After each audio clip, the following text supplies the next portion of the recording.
She stood in the blazing Wyoming sun with an iron collar welded around her neck, sold for the third time like livestock, her wrists bleeding from the ropes that bound them. At 21 years old, Beatrice Parker had already survived things that would have destroyed most people.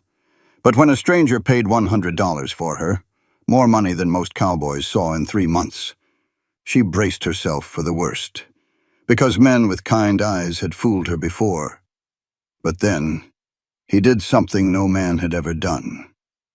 He cut off her collar. He buried it in the dirt like poison. And then he handed her a loaded gun and said, "Keep this under your pillow.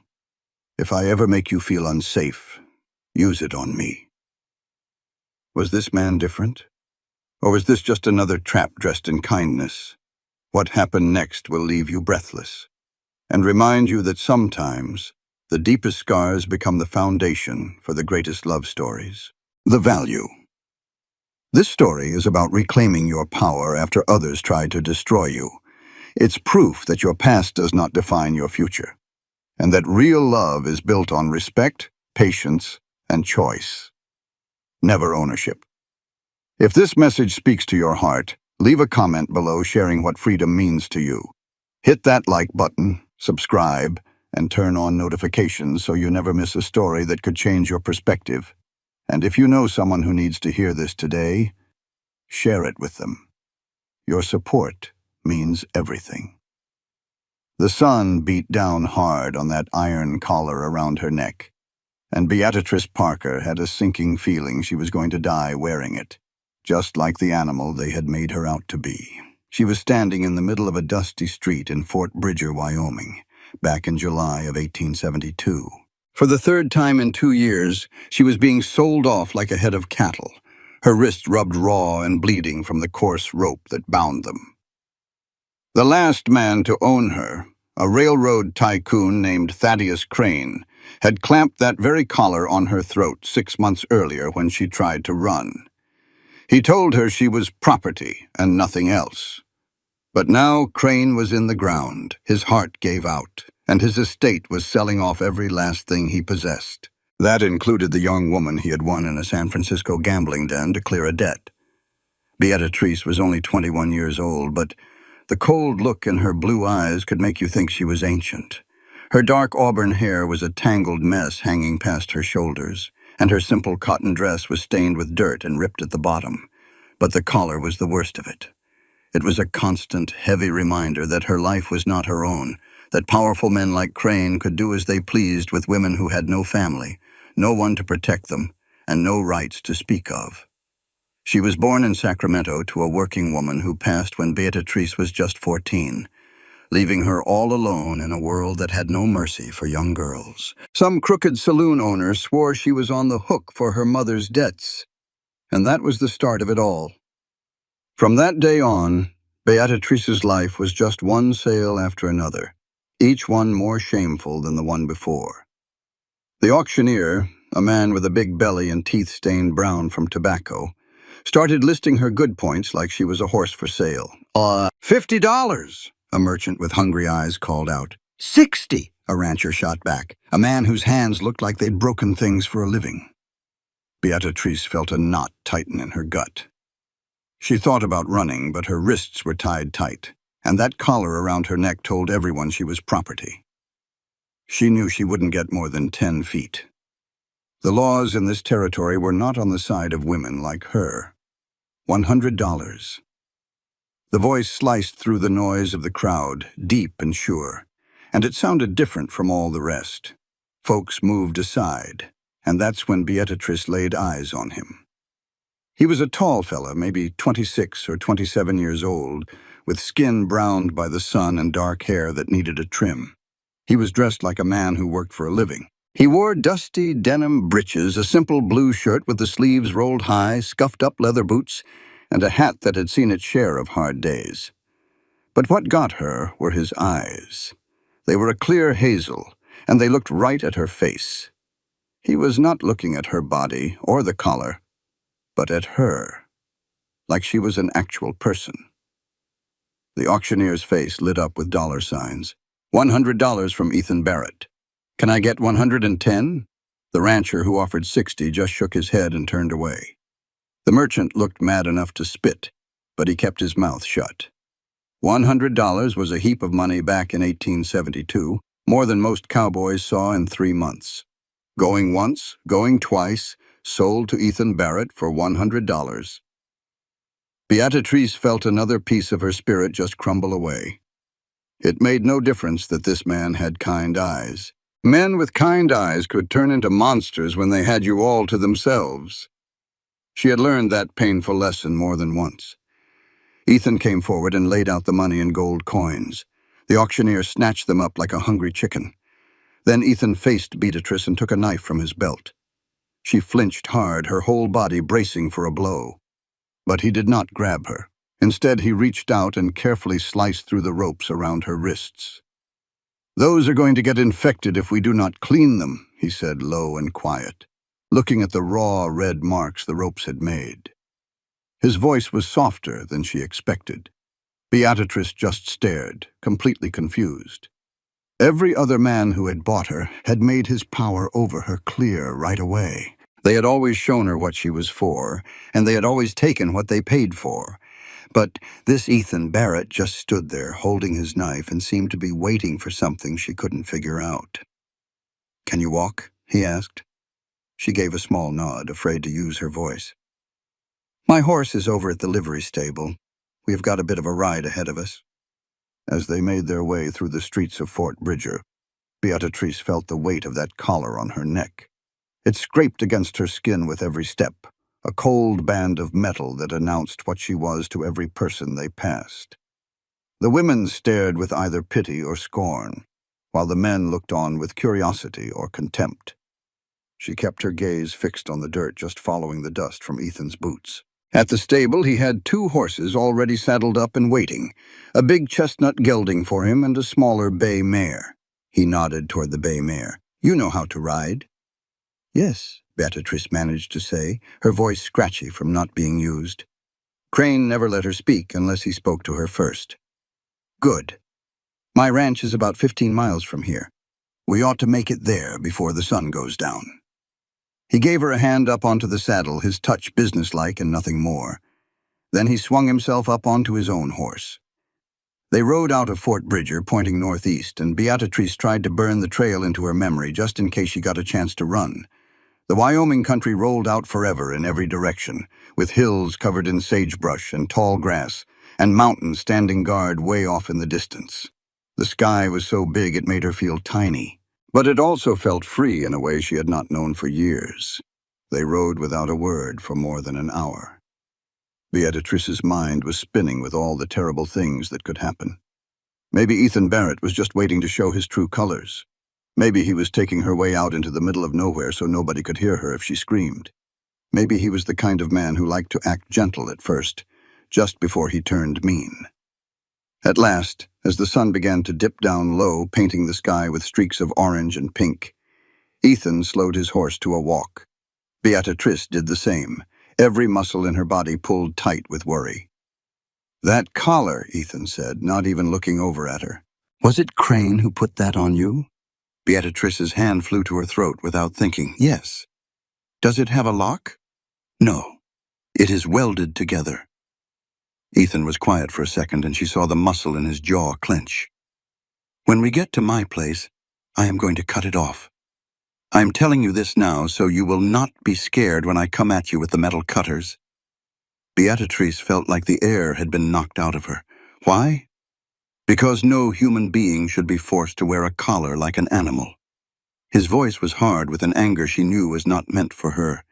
"Because what Crane did was wrong, and I will not have that on my property." She had no idea how to answer him. Anything she could think to say felt either pointless or dangerous. So she stayed quiet, and they kept riding while the sun sank lower and a chill came into the air. As they came over a small rise, Ethan's ranch spread out before them. It was a humble place with a solid log cabin, a barn, and a corral holding a few horses. Good grazing land stretched all the way to a creek lined with big cottonwood trees. It wasn't a fancy estate, but it looked cared for and real. The kind of place built with sweat and hard work, not inherited money. They swung down from their horses in front of the barn. Ethan took the reins for both animals to handle unsaddling and brushing them down. Beatrice just stood there, feeling out of place and unsure of what she was supposed to do. In all her past experiences, the rules were laid out for her harshly and immediately. Here, she had no idea what to expect. "You must be hungry," Ethan's voice came from the barn. "There is food inside the cabin. Go on in and help yourself to whatever you find. I will be in after a bit." Beatrice walked toward the cabin slow and cautious, expecting some kind of trap. But the door swung open easy enough. Inside was one big room with a stone fireplace, a bed tucked in a corner, and a table with 2 chairs. Shelves were neatly stacked with supplies, and a small kitchen area held a cast-iron stove. Everything was clean and put away, the home of a man who took pride in what he owned. She saw there was only one bed, and a familiar cold fear tightened its grip on her stomach. She found bread, cheese, and dried meat on the shelves, and a jar of preserved peaches that made her mouth water instantly. She had not eaten since yesterday, and her hands trembled as she sliced off a piece of bread and cheese. She was still eating when Ethan came inside, holding a pair of metal cutters and a small leather bag. "Let me have a look at that collar," he said, putting the tools down on the table. Beatrice stopped chewing, and her whole body went stiff. Every nerve she had screamed at her to bolt, but there was nowhere to run. She had learned a long time ago that running just made the punishment that followed even worse. Ethan must have seen the pure terror in her eyes because he held up his hands, palms facing her. "I am just going to cut it off. That is it. I give you my word. I am not going to hurt you." "Men always say that," Beatrice whispered. He looked at her for a long time, and she saw something that looked like hurt flicker across his face. "I know they do, and I know you have no reason at all to believe me, but I am asking you to let me do this one thing for you. After this is done, if you decide you want to leave, I will give you some money and a horse. You can head out to wherever you please, but first I have to get that awful collar off your neck." Beatrice did not believe a word he said about letting her go free, but she understood she was not in a position to argue. She walked toward him slowly and lifted her chin, showing him the collar. Her heart was pounding so hard inside her ribs she thought it might just break right through. Ethan brought the metal cutters up, his hands perfectly steady. "Now this might tug a bit, but I will be as quick as I can. Just hold real still." The sharp sound of metal slicing through metal echoed in the small, quiet cabin. Beatrice felt a strong pressure on her throat. It was uncomfortable, but it did not hurt. Then, all at once, the collar broke apart into 2 pieces and fell onto the table with a hard clank. The sudden lightness around her neck was so strange that she let out a gasp. Her hand flew up to her throat, feeling the bare skin there. "There now," Ethan said softly. He looked down at the broken collar with pure disgust on his face and picked it up. "You wait right here." He stepped outside, and Beatrice just stood there, unable to move. Her fingers traced the deep groove the collar had burned into her skin. She heard the sound of a shovel hitting the dirt, and when she looked out the door, she saw Ethan digging a deep hole in the fading daylight, right at the edge of his land. He tossed the pieces of the collar into the hole and buried them, tamping the earth down, good and hard, like he was burying some wicked thing that should never see the sun again. When he stepped back inside, his hands were covered in dirt and his face was grim. "That is over with. You will not ever wear a thing like that again." Beatrice felt tears sting her eyes, and she turned her head away fast, not wanting him to see. She had trained herself not to cry a long time ago, because showing tears just seemed to make men feel bigger. But the simple act of him destroying that collar, putting it deep in the ground, had put a crack in the wall she had built around her heart. "Thank you," she whispered, her voice so quiet it was almost lost. Ethan washed his hands in a water bucket near the door. "You ought to finish your food. Then we have got some things to discuss." Beatrice went back to the table, but she had lost her appetite completely. She watched Ethan with a tired caution as he sat down on the other side. His big frame made the wooden chair look like it was built for a child. He put his hands on the table and looked her straight in the eye. "Here is the way I see it," he said. "I bought you today because I could not just stand there and watch you get sold off to men who were going to treat you wrong. I know that does not make me some kind of hero. I still took part in a business that treats people like they are livestock, and I am not proud of it. But what is done, and now we have to figure out what happens next." Beatrice stayed silent, just waiting for the bad news she knew was coming. "You can leave if you want to," Ethan went on. "I meant every word. I will give you money, a horse, and supplies.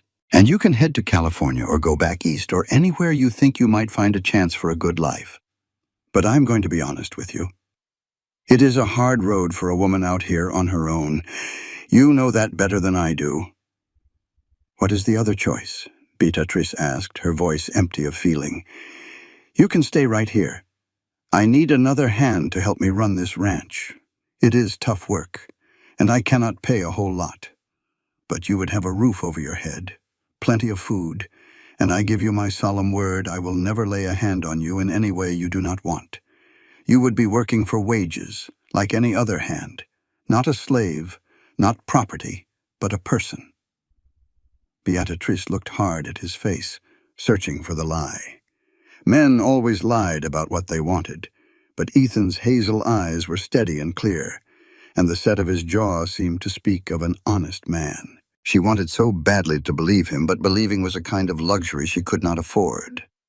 "What sort of work are you talking about?" she asked, her voice cautious. "Cooking, washing clothes, mending things, and helping with the animals when I need it. Just general ranch chores. It is not easy, but it is honest work. And if I stay, where would I sleep?" Ethan pointed to the bed over in the corner. "You take the bed. I will sleep out in the barn." "That does not make any sense. This is your house, and you are a woman who has been through a terrible ordeal and needs to feel safe. The barn is just fine. I have slept in plenty of worse places." Beatrice felt a strange stirring in her chest, something that might have been hope if she had not learned to stamp out that feeling a long, long time ago. "How do I know you will not just change your mind? How do I know you will not walk in here one night and take what you believe you paid for?" Ethan reached into his pocket. He pulled out a small revolver and set it right on the table between them. "You keep this under your pillow. If I ever do a single thing that makes you feel unsafe, you use it on me. I would sooner be dead and buried than become the kind of man who would force himself on a woman." Beatrice just stared at the gun. It had to be a test. No man would just give a loaded weapon to a woman he had just bought unless he was trying to prove a point. But what if it was not even loaded? What if this was all just a complicated trick to make her let her guard down? As if he could read her thoughts, Ethan picked the revolver back up. He opened the cylinder to show her that every chamber was loaded. Then he put it back down. "It is real, and it is for you, for your protection. It is not a threat." The sun was all the way down now, and the cabin was getting dark. Ethan got up and lit an oil lamp, and a warm glow spread across the rough wooden walls. "You do not have to make up your mind tonight. Get some sleep. We can talk more about it in the morning." He took a blanket out of a chest and walked to the door. "You slide the bolt on this door after I leave. Do not open it for anybody, and that includes me, unless you are certain you feel safe." And with that, he was gone, leaving Beatrice all alone in the cabin with a loaded gun and a head full of questions. She heard the sound of his boots crossing the yard to the barn. She heard the old barn door groan open and then shut. After that, there was only silence, except for the chirping of crickets and the far-off howl of a coyote. With a shaky hand, Beatrice picked up the revolver. It was heavier than she had imagined, cold and solid in her palm. She checked the cylinder one more time, saw that it was loaded, and then just sat with it in her lap in that wooden chair, staring at the bolted door. She did not trust Ethan Barrett. She could not bring herself to trust him, not yet. But he had cut that collar off. He had put it in the ground where it belonged. And that one simple thing had given her something she had not felt in 2 long years, the smallest chance that maybe not all men were monsters. She did not sleep in the bed that night. She stayed in the chair with the gun resting in her lap, watching the door, just waiting for him to come back and show his true colors. But the door stayed shut. The night passed by slowly, and as the first pale light of morning started to sneak through the window, Beatrice finally let herself believe that maybe, just maybe, Ethan Barrett had meant every single word he said. When the sun was fully up, Beatrice heard noises coming from the barn. The lowing of cattle, the nicker of a horse, all the usual sounds of a ranch coming to life. She got up from the chair, her body stiff and sore from sitting all night, and walked over to a small mirror on the wall. The woman looking back at her was thin, with dark circles under her eyes, but the mark that collar had left around her neck was already starting to disappear. She touched it with her fingertips, amazed all over again at the feeling of not having that awful weight on her. A sharp rap on the door made her jump. "Miss Parker, I am leaving a bucket of water by the door for you to wash up. Take all the time you need. I will be in the corral with the horses if you need anything." Beatrice waited until his footsteps faded away before she unbolted the door. A bucket of fresh water, still cool from the well, sat on the step next to a bar of soap. She quickly pulled them inside and slid the heavy bolt back into place. Then she took off the filthy dress she had been forced to wear, and for the first time in weeks, washed herself from head to toe. The soap had a strong, clean smell of lye and lavender. She scrubbed off all the layers of dirt and shame, wishing she could scrub away the bad memories just as easily. She did not have another stitch of clothing to her name, so she had to put the same ragged dress back on, but at least her skin felt clean. She braided her long hair to keep it out of her eyes and tried to make herself look halfway decent. Then she slipped the revolver into the pocket of her dress. Its solid weight against her hip felt like a promise of safety. She went outside to find Ethan. He was in the corral with a young colt, and he was being real patient and gentle with it. He was letting the little horse come to him, not trying to force it to obey. Beatrice watched him from the fence for a long time.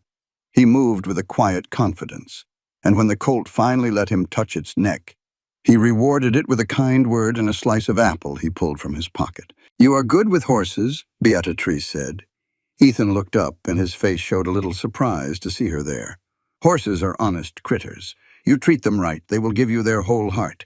You treat them wrong, and they will never trust you again. There is something real pure in that.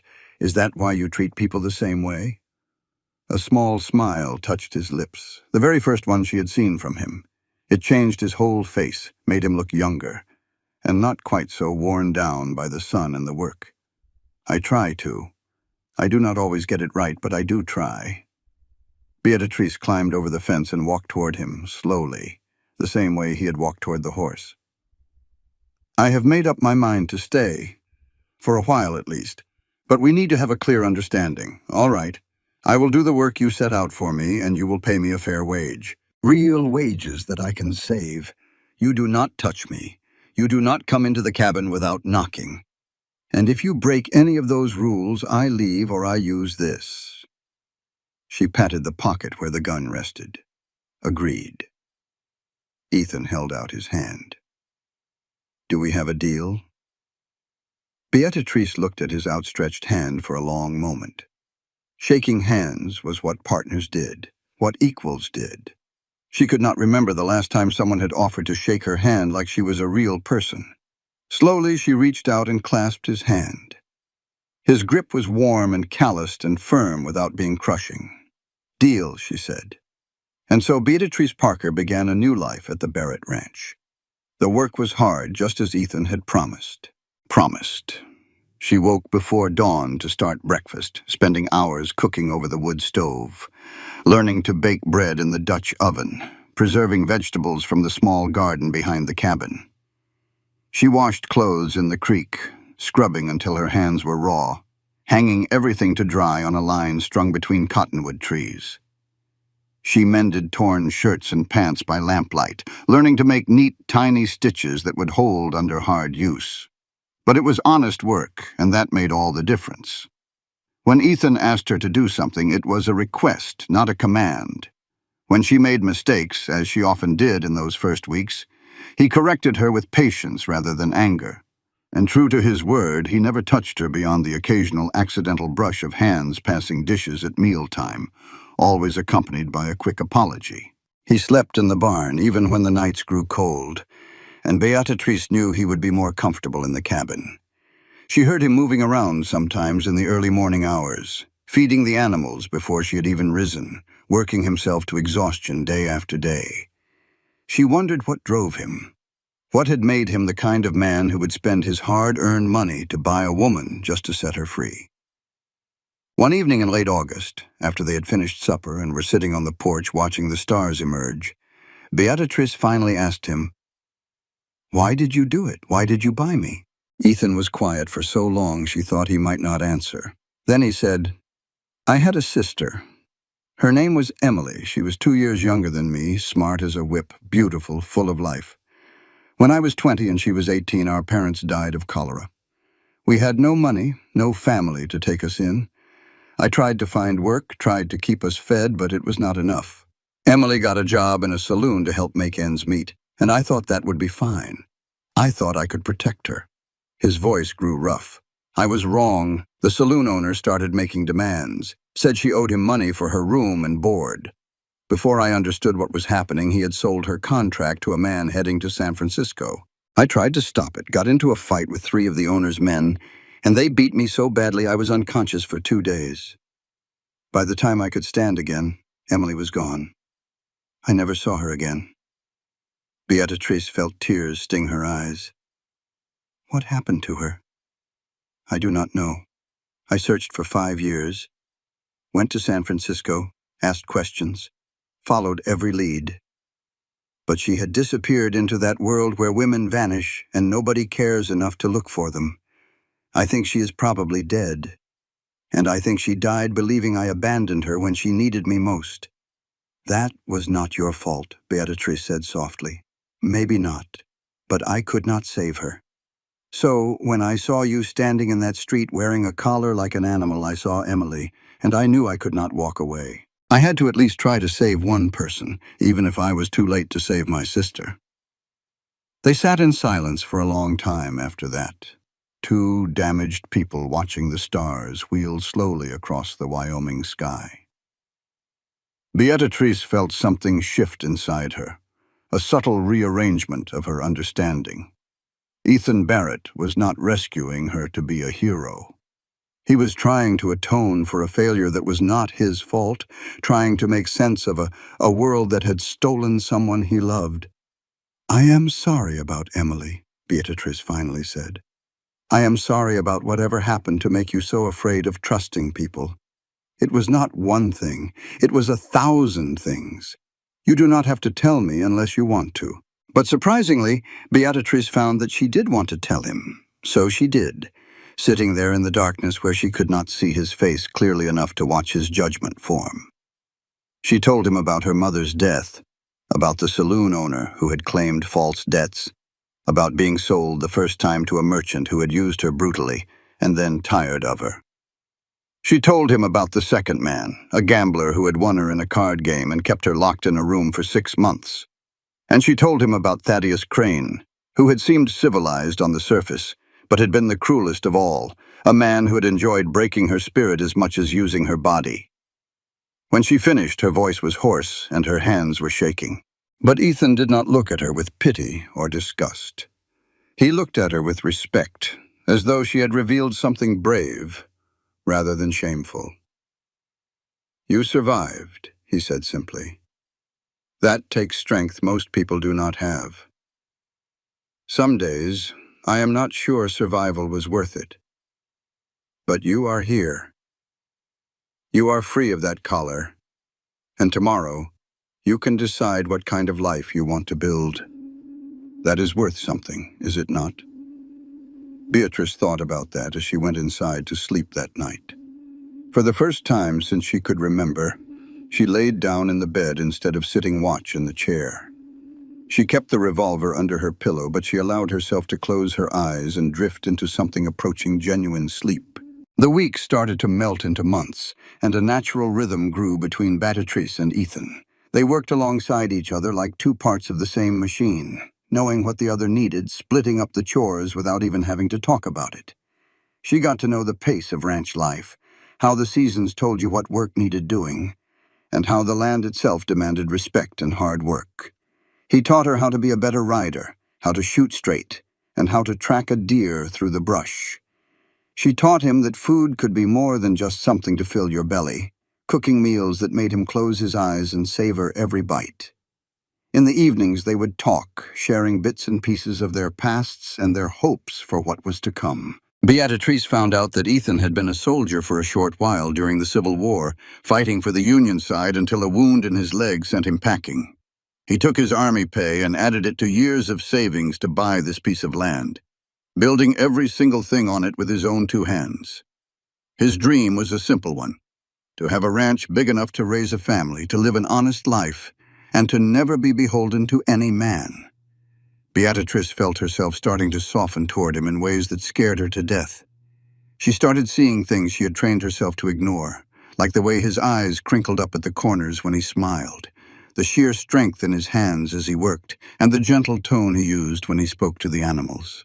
She saw how he always made sure she had her plate first, how he would sometimes leave a little bunch of wildflowers on the porch without a word, and how he never once crossed a line she had drawn. She noticed, and she tried very hard not to care. But caring crept up on her anyway, quiet and insistent as the changing season. By September, when the air grew crisp and the aspen trees turned gold on the distant mountains, Beatrice had to admit to herself that she was developing feelings for Ethan Barrett. It was terrifying.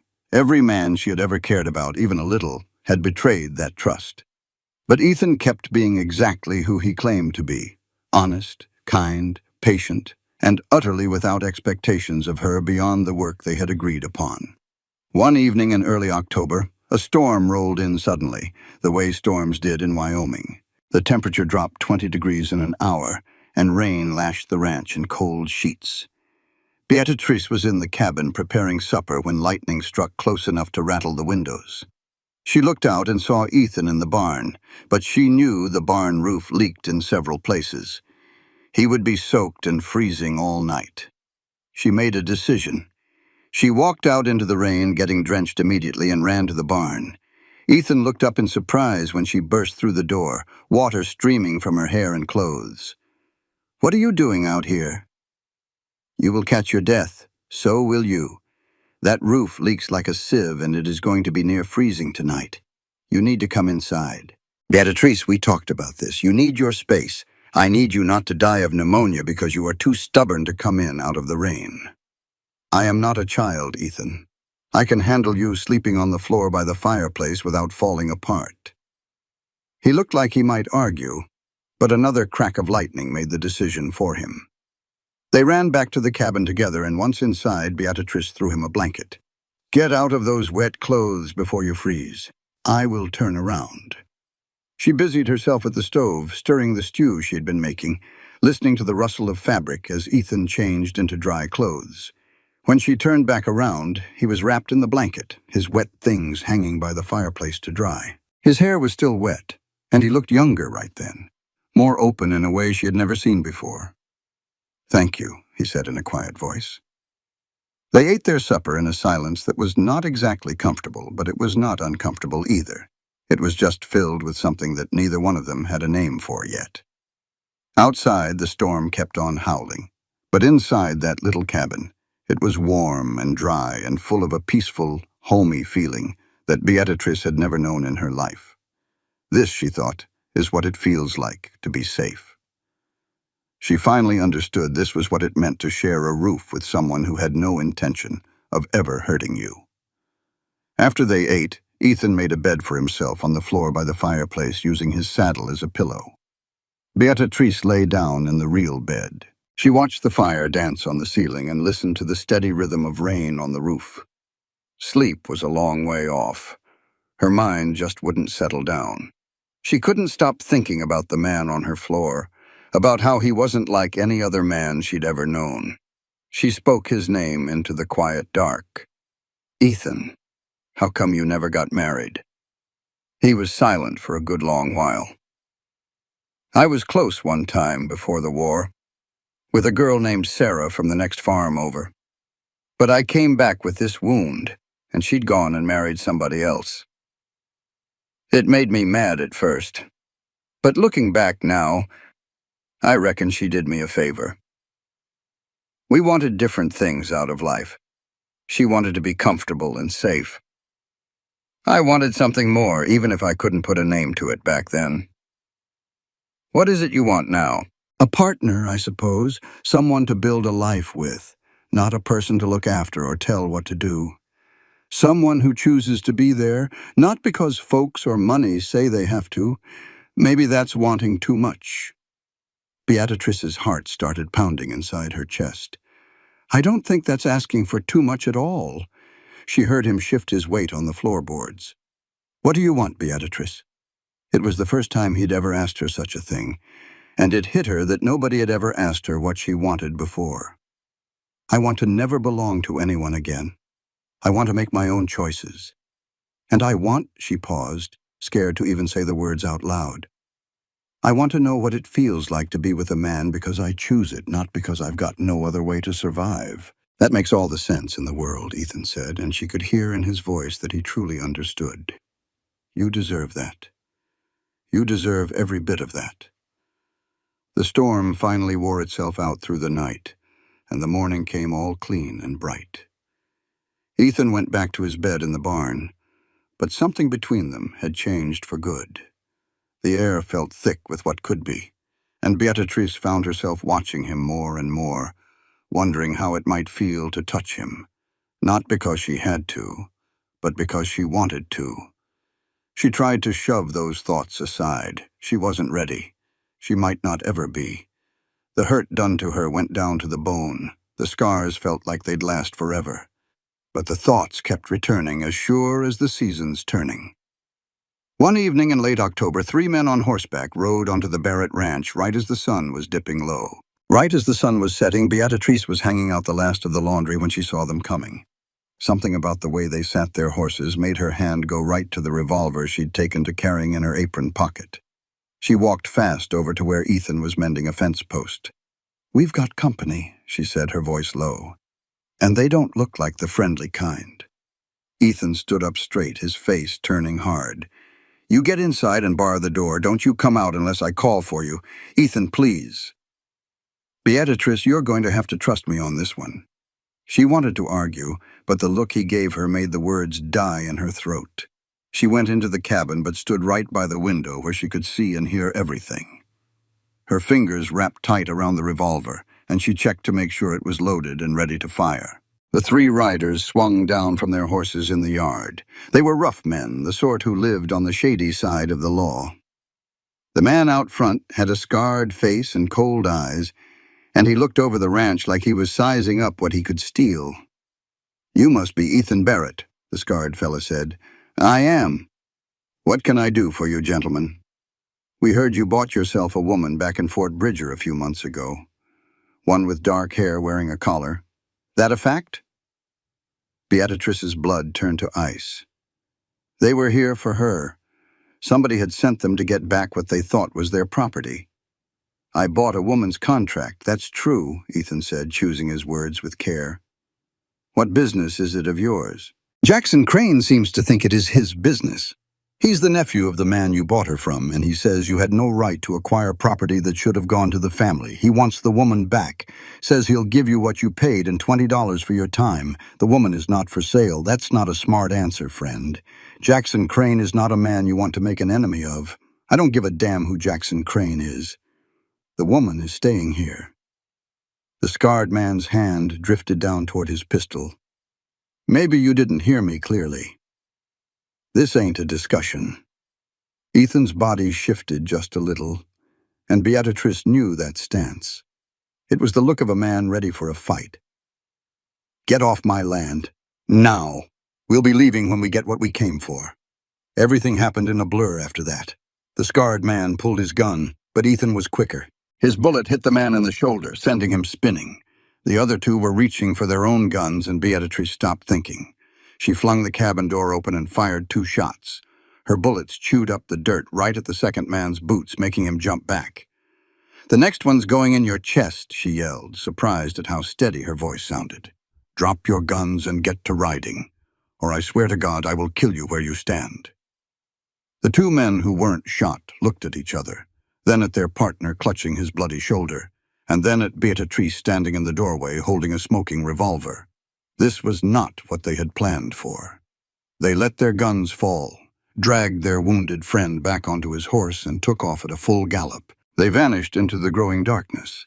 Beatrice just stood there, the revolver now trembling in her hands, as the danger passed. Ethan came over and gently took the pistol from her. He put the safety on before giving it back. "You all right?" he asked. "I think so. Are you?" "I am. Thank you for not staying inside like I told you to. I couldn't let them take me, and I couldn't let them hurt you." Ethan just looked at her, and his expression was something she couldn't quite figure out. "We need to get ready, in case they decide to come back with more men. Jackson Crane has money and powerful friends. This isn't over yet." But the men didn't return that night or the next day or the day after that. A week later, Ethan rode into Fort Bridger. He returned with news. Jackson Crane had been arrested for being a cheat and a thief. Turns out his uncle's whole estate was drowning in debt and legal fights. Crane had been trying to sell off whatever he could get his hands on, including people he thought were property, just to pay the folks he owed. But a federal marshal had been looking into his dealings, and trying to take Beatrice back was the last piece of proof the marshal needed to lock him up. "It's over," Ethan told her. "Nobody is coming for you. You're free. Properly and legally free. Crane never had a real claim on you to begin with. What his uncle did was kidnapping and locking you up against your will. The law just never bothered to do anything about it until there was money involved." Beatrice sank into a chair, feeling like the whole world was tilting sideways. "So I could just walk away right now, and no one could do a thing to stop me." "That's right. You could go anywhere you wanted, be anybody you wanted to be. The whole world is out there for you." She looked around the little cabin, at the life she had scraped together here these last 4 months. It wasn't the life she would have picked for herself if she'd had a choice at 18 or 20. But now, at 21, after living through things that would have shattered most people, this life felt like a treasure. This plain cabin, this tough work, this quiet friendship with a man who had shown he was worth her trust. All of it had a worth she couldn't have dreamed of back when she was standing on a street in Fort Bridger with a collar around her neck. "What if I don't want to leave?" she asked, her voice barely a whisper. Ethan looked at her, and the hope in his eyes was so bright it was almost hard to look at. "Then you could stay, not as a hired hand anymore, as a partner, as someone building this ranch right here with me." "Ethan, I don't know if I can be the person you need me to be. I'm broken in ways I don't think can ever be fixed." He walked across the room and knelt down in front of her. He didn't touch her, but he was close enough for her to feel his warmth. "You're not broken. You're scarred, and scars are just proof you survived. I'm not asking you to be anyone but who you are right now, and I'm not asking you to be ready for anything you're not ready for. I'm just asking if you'd think about staying, building something here with me and seeing where this thing between us might go." Beatrice looked into his hazel eyes and saw no demands, no expectations, just honest-to-goodness care and a patience that seemed to have no end. She thought about that collar, buried deep in the Wyoming ground. She thought about the pistol under her pillow that she never once had to think of using against him. She thought about the way he said her name, like it was something precious. "I would like to stay," she said, "but we have to go slow. I need to take this slow." "As slow as you need," Ethan promised her. "I have waited this long for you. I can surely wait a little longer." The winter of 1872 was a hard one. The snow piled up deep, and the temperatures dropped well below zero.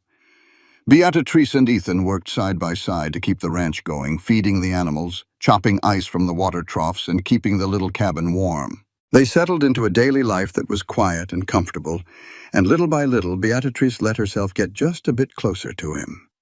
Sometimes, in the evenings, she would let him hold her hand. She would lean her head against his shoulder when they sat watching the fire. She started to enjoy the sound of his laugh and the kindness in his smile. Then one night in January, the cold was so sharp it made the barn unfit for a person to sleep in. She asked him to sleep inside the cabin with no talk of storms or need. "You can have the bed," she offered. "I will just sleep here in the chair." "We could share," Ethan said, choosing his words with care. "Just to sleep. Nothing more.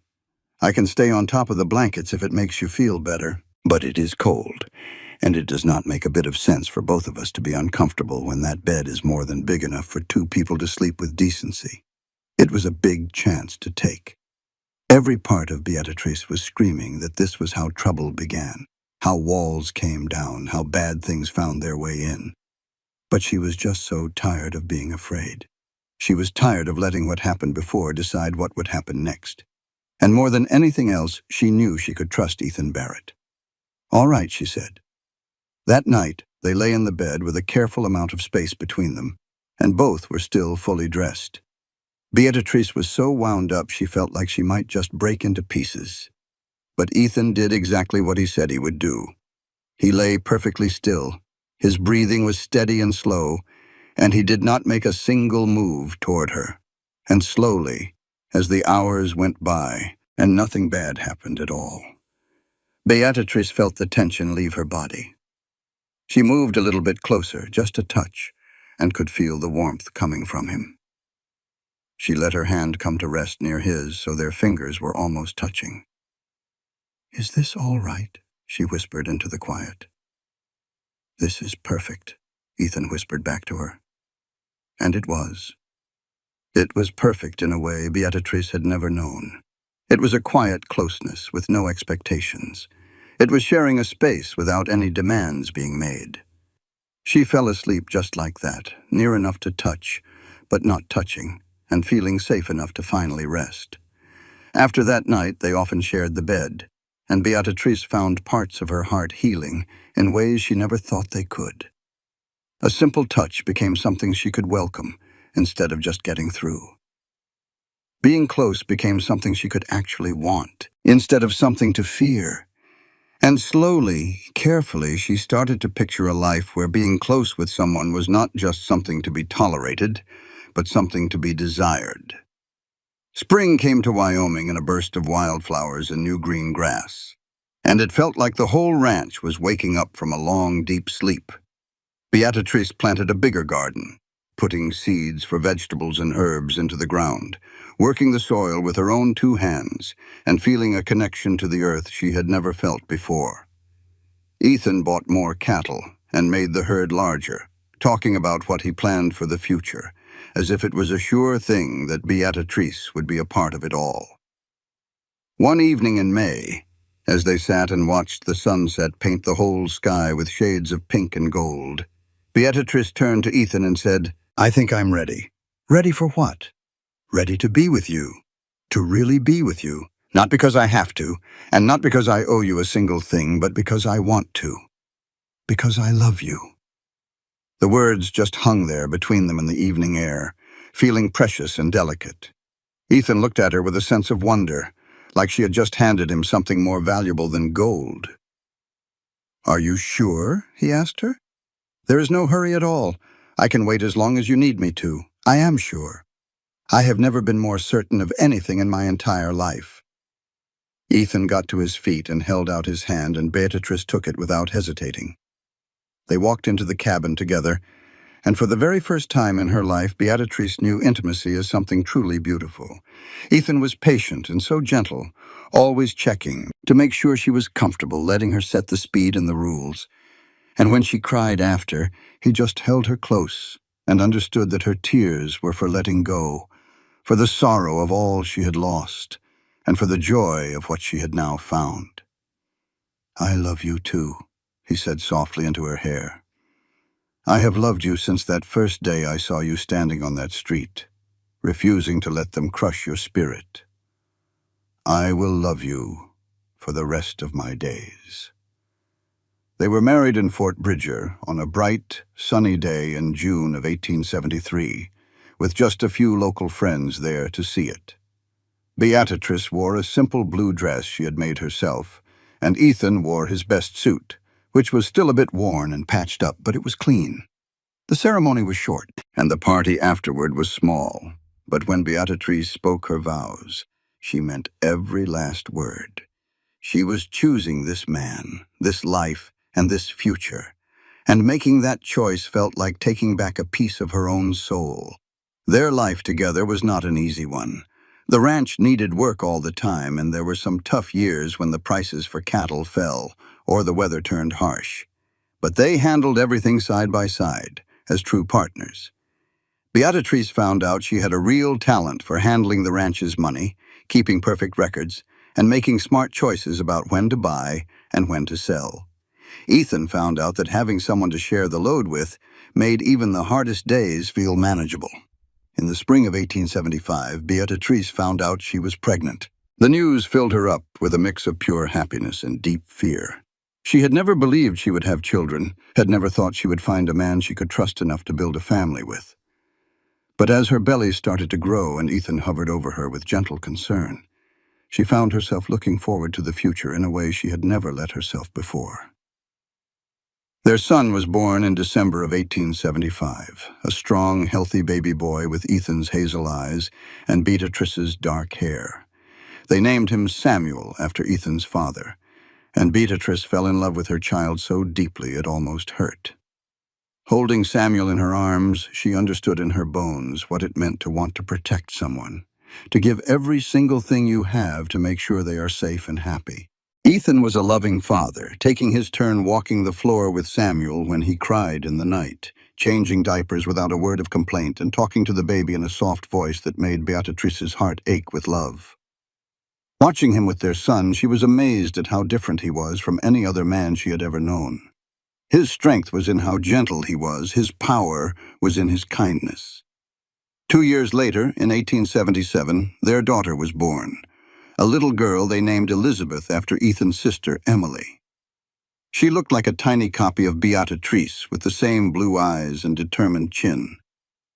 Samuel was a sweet older brother, carefully bringing his new baby sister his toys and patting her head with all the excitement a 2-year-old could manage. The Barrett Ranch grew bigger over the years, and they became more successful as all of Ethan and Beatrice's hard work started to pay off. They hired men to help out with the cattle, but they never once forgot what it felt like to have to struggle.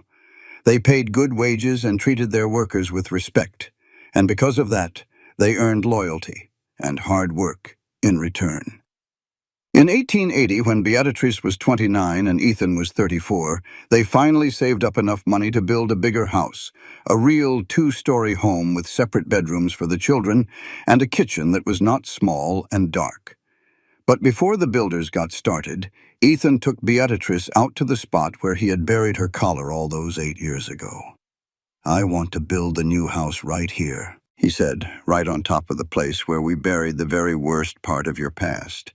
That way, every single day when you walk through your home, you will literally be standing on the ground that stands for your freedom and your choice." Beatrice just looked at him with tears welling up in her eyes. After 8 years of being married, he could still find ways to surprise her with things that showed just how well he understood her heart. "That is perfect," she said. "Let us build our future right on that very spot." The house was built over the summer of 1880. It was a beautiful home with glass windows that let all the sunshine in, and a wide porch that was perfect for watching the amazing Wyoming sunsets. The children ran all through the rooms, their laughter bouncing off the new walls, and Beatrice thought about the girl who had stood on a street in Fort Bridger wearing a collar, thinking she had no future that was worth living. That girl never could have imagined a life like this much joy, this deep feeling of finally belonging somewhere. In 1883, they had another son, a healthy boy they named Thomas, who got his mother's strong will and his father's patient soul. Their family felt complete, with 3 children who would grow up knowing they were loved and wanted, who would never have to know the kind of helplessness and shame their mother had been forced to endure. As the years went by, Beatrice became a well-respected woman in Fort Bridger and all the ranches nearby. She helped other women whenever she was able, giving work to those who needed it and standing up to men who believed their money meant they could own people. She never spoke in public about what had happened to her. But folks knew, the way people in small towns always seem to know things. And instead of looking down on her, they respected her for her strength and for refusing to let her past be the thing that defined her. Ethan's hair began to get gray around his temples in his late 30s, and Beatrice found her own silver hairs in her early 30s. They would laugh about getting old together, about the lines that were showing up on their faces from all the years of hard work and good laughter. Samuel grew up to be a tall and serious young man who wanted to go study law. Elizabeth was smart and full of questions, always wanting to know how things in the world worked. Model. Thomas was the ranch hand through and through, never happier than when he was out working with the horses and the cattle. In the summer of 1890, Samuel headed off to a university back east, dead set on becoming a lawyer who fought for folks who couldn't fight for themselves. Beatrice shed a few tears watching him get on that train, but they were tears of pride. Her boy was going to do good things in this world. He'd been raised by a mother and father who knew all about justice and kindness. 4 years after that, Elizabeth followed, going to a women's college in Colorado to study medicine. Thomas stayed right there on the ranch, taking on more of the day-to-day work, as Ethan's joints started to ache after decades of hard labor. The ranch grew and did well, and in 1895, Thomas married a fine young woman named Margaret, who loved the ranching life just as much as he did. Then, in 1896, Beatrice and Ethan became grandparents when Thomas and Margaret had a little girl they named Rose. As Beatrice held her first grandchild, she thought about the unbelievable journey she had made from that awful day in Fort Bridger 24 years before. This tiny baby in her arms was free, loved, and safe. Now that was a real legacy. That was a true victory. They celebrated their 25th wedding anniversary in 1898, with all 3 of their children home, along with their spouses and their own growing broods. Samuel had married a woman who was also a lawyer, and they had twin boys. Elizabeth had married a doctor and had a daughter of her own. Thomas and Margaret were already expecting their second child. The whole house was just filled with noise and laughter. 3 generations of Barretts filling every corner with life and with love. That night, long after everyone else was asleep and the house was finally still, Beatrice and Ethan sat on the porch, just like they had 1,000 times before. She rested her head on his shoulder, his arm holding her close, as they looked out at the land they had built with their own 2 hands. "Do you remember that day you cut off that collar?" she asked softly. "I remember every single second of it," Ethan said.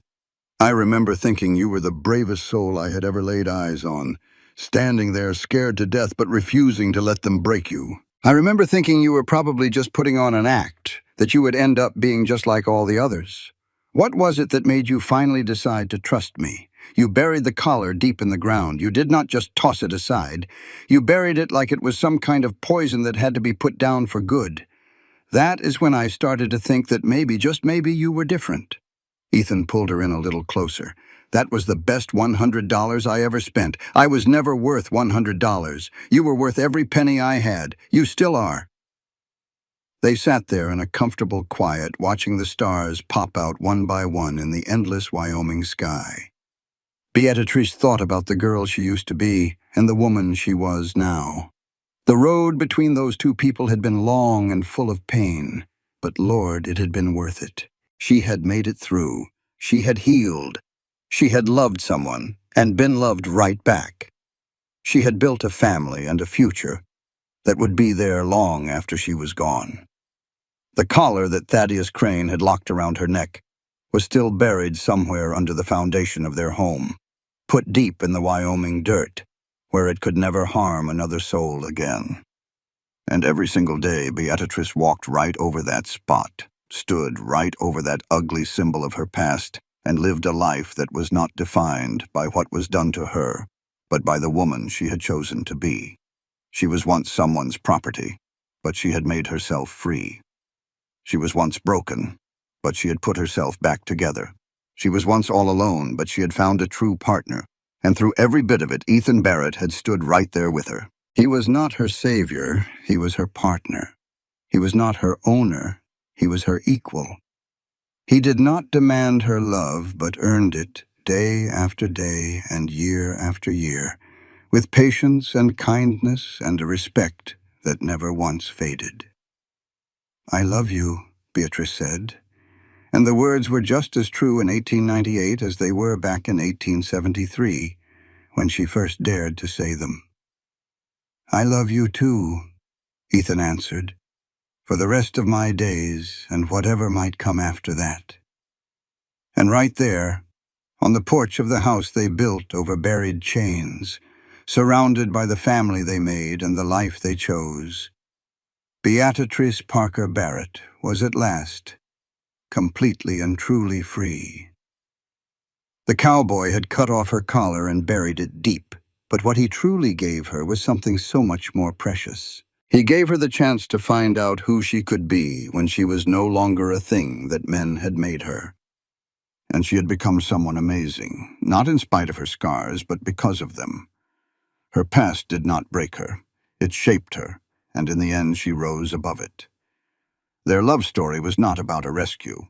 It was about a partnership, about two people with their own wounds who chose to build something beautiful out of the pieces. And as the Wyoming stars turned in the sky above and the quiet of the night settled around them, Beatrice knew that this life, all of it, every last moment of happiness and hardship and success, was exactly the life she would choose all over again if she ever had the chance. She had been owned, but she had taken herself back. She had worn a collar. But she had broken the chain. And in the end, that kind of freedom, the kind built on love and respect and a choice made by two hearts, was worth more than all the gold in the territories. This content was carefully researched, developed, and manually edited by our team to deliver meaningful stories with valuable life lessons. Every narrative is crafted to entertain, inspire, and empower our audience. We believe that great stories can change lives, and we are committed to bringing you content that matters. Thank you for being part of our community.